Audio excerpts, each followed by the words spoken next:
उल्लासनगर में शहर पुलिस और ट्रैफिक पुलिस ने नए साल का जश्न मना रहे युवाओं और नियमों का उल्लंघन करने वाले और शराब पीकर गाड़ी चलाने वालों पर कार्रवाई की है।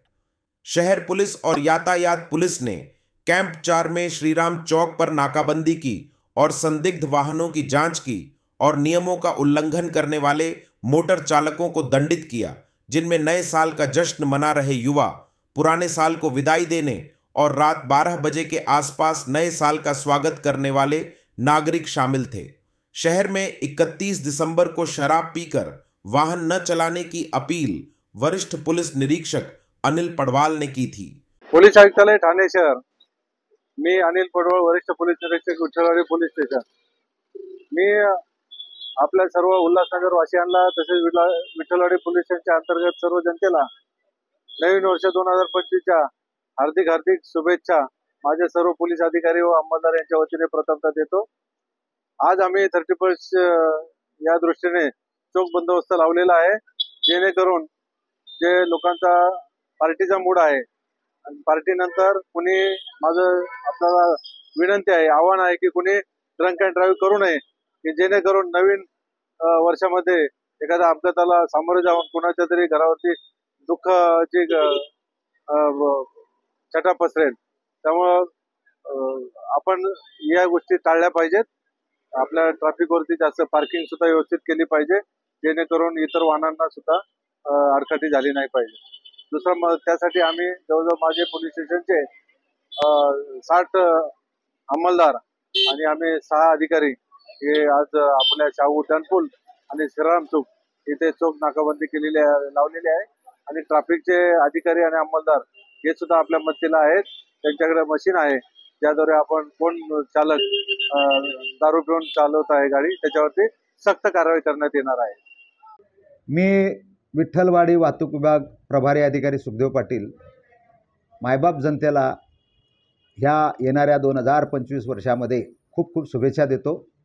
सन 2024 1 जानेवारी तर 31 डिसेंबरपर्यंत जवळपास 47,566 केसेस आपण केल्यात। त्याच्यामध्ये ऑनलाईन 3,52,04,90 रुपये आपण ऑनलाईन दंड त्यांच्यावर आकारण्यात आलेला आहे। त्याचप्रमाणे 35,96,000 हे रोख दंड वसूल करण्यात आलेला आहे आणि आतापर्यंत 1 जानेवारी 2024 ते 31 डिसेंबर 2024 पर्यंत 218 केसेस आपण दाखल केले 318 केसेस दाखल केलेल्या आहेत आणि जवळपास 31,80,000 रुपये दंड या दारू पिऊन वाहन चालवण्याकडून कोर्टाच्या माध्यमातून सरकार तिच्या तिजोरीमध्ये आपण जमा केलेला आहे आणि जवळपास 35,96,000 सुद्धा रोख आपण याच्यामध्ये दंड वसूल करून तो शासनाच्या तिजोरीमध्ये भरलेला आहे। लोकांना आपण असे अपील करतो की ह्या येणाऱ्या 2025 मध्ये आपण आता स्वागताला तयार झालेला आहोत। आपण दारू पिऊन वाहन चालवणार नाहीत, विदाउट हेल्मेट वाहन चालवणार नाहीत, विदाउट लायसन गाडी चालवणार नाहीत, त्याचप्रमाणे विदाउट सीट बेल्ट आपण गाडी चालवणार नाहीत। आपल्याकडे लायसन असलं पाहिजे, त्याचं इन्शुरन्स पॉलिसी आपल्याकडे असलं पाहिजे, PUC त्याचं फिटनेस आपल्याकडे असला पाहिजे। रश ड्रायव्हिंग आपण करू नका, ओव्हरटेकिंग करू नका, घाईगडबडीत कुठं जाऊ नका, कारण आपल्याकडे बदलापूर ते शिळफाटा हा हायवे आपल्याकडे आहे। त्या ठिकाणी कॉन्क्रीटचं रोडचं काम चालू आहे आणि लोकांना घरी जाण्याकरता खूप घाई असते। घराचा करता माणूस जर अपघातामध्ये दगावला तर त्या कुटुंबावर खूप मोठा आघात कोसळतो, जखमी झाला हॉस्पिटलला जावं लागतं, पोलीस स्टेशनच्या चकरा मारावं लागतात। याच्यापासून जर असेल तर आपण स्वतः सुरक्षित ड्राईव्ह केली पाहिजे। त्याचप्रमाणे हेल्मेट हे प्रॉपर लावलं पाहिजे। पोलिसांच्या कारवाईसाठी नुसतं डोक्यात हेल्मेट घालून घेणं नाही, ते प्रॉपर लावलं पाहिजे। हेल्मेटमध्ये अनेक लोकांच्या अपघातामध्ये जीव वाचलेला आहे आणि मी बहिणी माता यांना मी विनंती करतो की आपल्या भावाला आपल्या मुलावर आपण जर मनापासून प्रेम करत असाल, आपल्या नवऱ्यावर प्रेम करत असाल तर नवऱ्याच्या किंवा भावाच्या वाढदिवसाच्या दिवशी आपण कुठल्याही प्रकारचं कापड किंवा मोबाईल किंवा एक रोख रक्कम न देता चांगल्या दर्जाचं त्यांना एक हेल्मेट आपण प्रेझेंट त्यांना दिलं पाहिजे। आपला भाऊ आपला नवरा सुरक्षितपणे त्या ठिकाणी कामावर जाताना त्यांना हेल्मेट हे घातलं पाहिजे आणि त्याने गाडीला चाबी मग 3 व्हीलर असो 4 व्हीलर असो 2 व्हीलर असो गाडीला चाबी लावली, 4 व्हीलर असेल तर सीट बेल्ट लावण्याबाबत त्यांना समज दिली पाहिजे। मोबाईलवर फोनवर बोलू नये।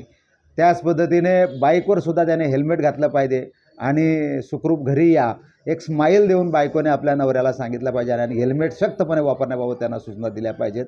त्याचप्रमाणे आम्ही अपील करतो की एवढ्या ज्या केसेस आणि एवढा दंड वसूल केलेला आहे तर 2025मध्ये हा कमीत कमी दंड वसूल व्हावा. लोकांनी वाहतूक पोलिसांना सहकार्य करावं, वाहतुकीचे नियम पाळावेत आणि दंड आकारणं हा काय आमचा पुरुषार्थ नाही आहे.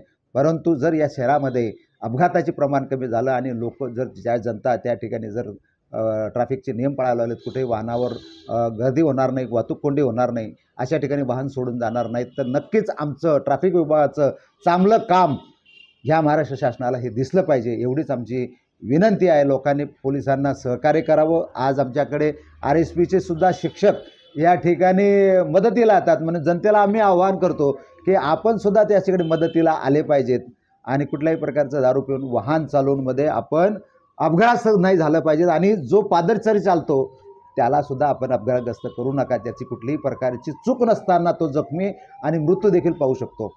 आणि खरी आपले आता जर खरी या बाय आपला 2024ला करायचं असेल तर नवीन 2025मध्ये आपण नवीन संकल्पना या आयुक्तालयामध्ये आपण करूया.